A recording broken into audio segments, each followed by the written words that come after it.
Hai, selamat berjumpa kembali sahabat-sahabatku di channel Sehat bersama Nyoman. Apa kabar semuanya?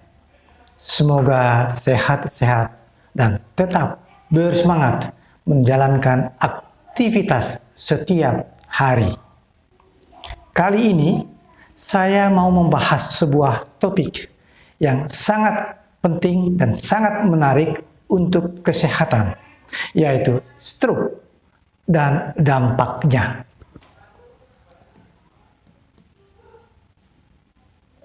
Stroke adalah kelumpuhan yang terjadi pada organ tertentu tubuh manusia.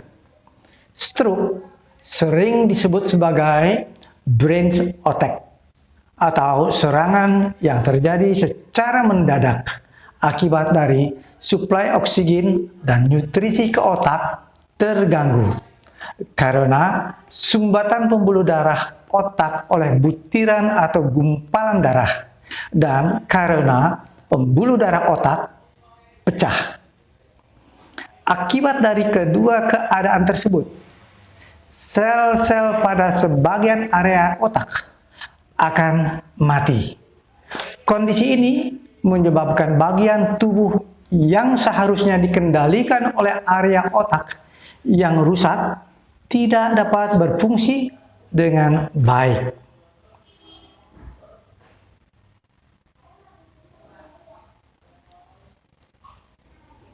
Dari data WHO, World Health Organization tahun 2016, diketahui penyakit stroke menempati peringkat ketiga penyebab kematian di Indonesia.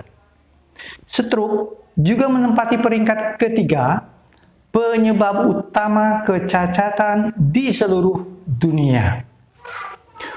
Kondisi ini sangat memprihatinkan, bukan? Melalui video ini, saya akan kupas tuntas secara mendetail stroke dan dampaknya baik bagi si penderita maupun bagi keluarganya berdasarkan pengamatan pribadi di lapangan. Oh ya, sebelum lanjut, bagi yang belum pernah subscribe channel ini, silahkan subscribe terlebih dahulu. Lalu setelah selesai menonton video ini, silahkan like, komen, share, dan tekan tombol loncengnya supaya mendapat notifikasi video untuk yang berikutnya. Sekarang, baiklah, saya lanjutkan pembahasan stroke dan dampaknya. Dulu, kira-kira 1 dasawarsa yang lalu yang kena serangan stroke rata-rata berusia di atas 40 tahun. Namun sekarang, stroke sudah tidak pandang usia lagi. Yang kena serangan stroke tidak lagi di atas usia 40 tahun. Masih usia 30 tahun bisa terkena stroke. Atau bahkan 20 tahun ke bawah, banyak yang terkena serangan stroke. Sebuah pertanyaan, bagaimana itu bisa terjadi? Perubahannya kok drastis seperti itu? Pertanyaan inilah yang harus dijawab dengan baik dan benar. Sahabatku, sesungguhnya perubahan itu terjadi banyak terkait dengan perubahan gaya hidup atau lifestyle seseorang.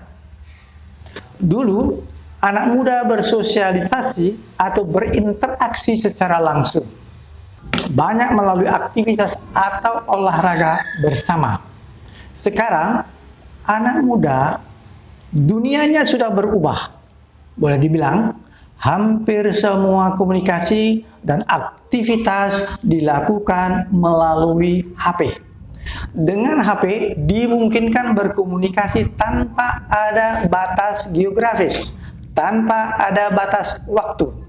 Kemana saja bisa, jam berapa saja bisa, larut malam pun bisa. Oleh karenanya, banyak anak muda main HP tidak kenal waktu. Akibatnya, tubuh kurang bergerak, padahal tubuh butuh bergerak. Waktu istirahat tidak cukup dan tidak teratur. Padahal tubuh butuh istirahat yang cukup, berkualitas, dan teratur. Ditambah lagi, adanya kebiasaan-kebiasaan baru. Kebiasaan-kebiasaan yang tidak mendukung kesehatan. Seperti merokok, minum minuman yang beralkohol, sering makan makanan siap saji dan goreng-gorengan yang dijual di pinggir jalan yang tidak memiliki nilai nutrisi dan protein yang sangat dibutuhkan oleh kesehatan sel tubuh. Gaya hidup seperti ini membuat kesehatan anak muda merosot dan mudah mengalami serangan stroke.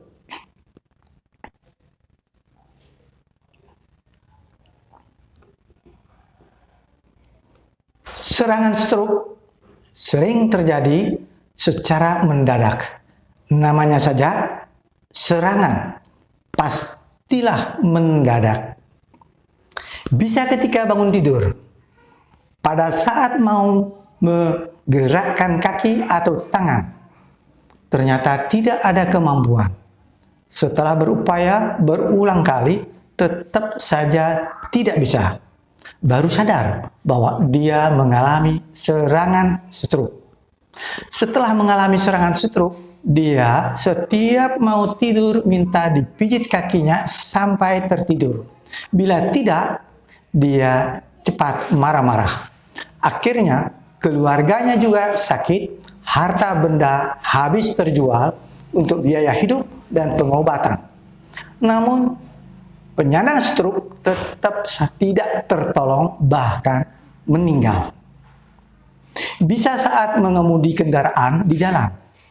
Seorang teman mengendarai mobil di jalan tol ketika harus menginjak rem.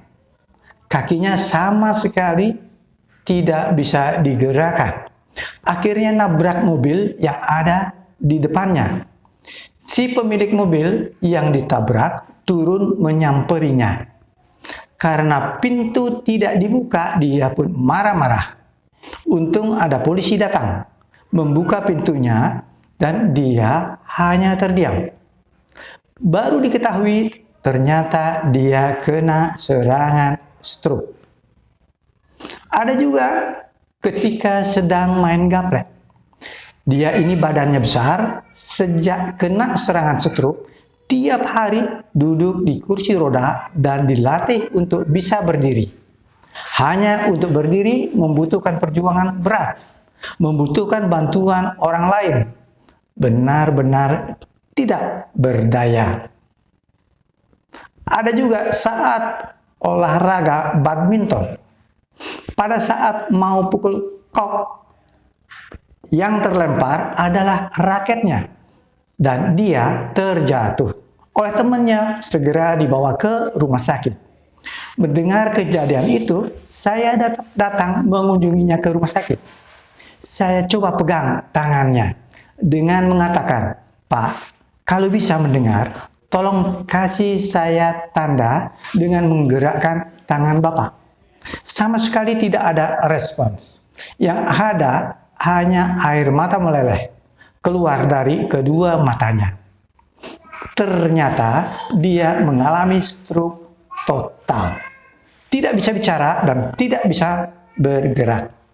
3 hari kemudian dia pun meninggal. Dan tidak lama kemudian dia disusul meninggal oleh istrinya. Ada juga ketika nonton TV. Karena mau tidur, dia bangun dari duduk di kursinya, ternyata tidak berdaya. Lalu memanggil istrinya, ternyata susah keluar suara dan mulutnya sudah mencong. Sebenarnya serangan stroke selalu didahului dengan gejala awal. Namun karena gejala awal tidak disadari dan selalu diabaikan, maka terjadilah akumulasi kesehatan yang buruk. Kemudian, pada satu titik tertentu, otak tidak lagi mendapat asupan nutrisi dan oksigen karena mendadak pembuluh darah otak pecah atau pembuluh darah otak mendadak mengalami sumbatan. Maka seketika pada saat itulah terjadi stroke.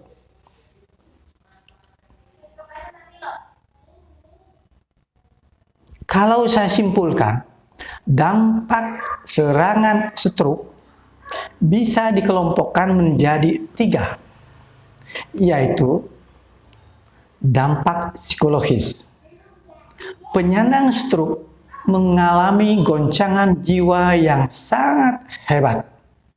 Sensitivitasnya meningkat, mudah menangis, mudah tersinggung, mudah emosi sebagai akibat dari mengalami berbagai keterbatasan, seperti keterbatasan motorik, keterbatasan kemampuan berkomunikasi, dan kehilangan pengharapan.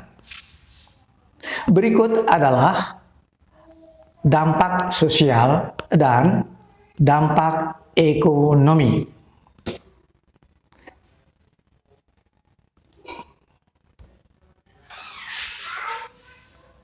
Bagi keluarga yang anggotanya sudah ada terkena stroke, saya sarankan keluarga harus mendukung secara total proses pemulihannya dengan cara ekstra pengertian dan kepedulian, ekstra sabar, dan banyak berdoa. Sahabat channel Sehat Bersama Nyoman, ketika muda, jangan pernah korbankan kesehatan demi harta. Sebab setelah berusia nanti, harta akan habis hanya untuk mengembalikan kesehatan. Semoga video ini benar-benar dapat memberikan pencerahan tentang stroke dan dampaknya. Salam alami. Salam sehat tanpa obat. Yes.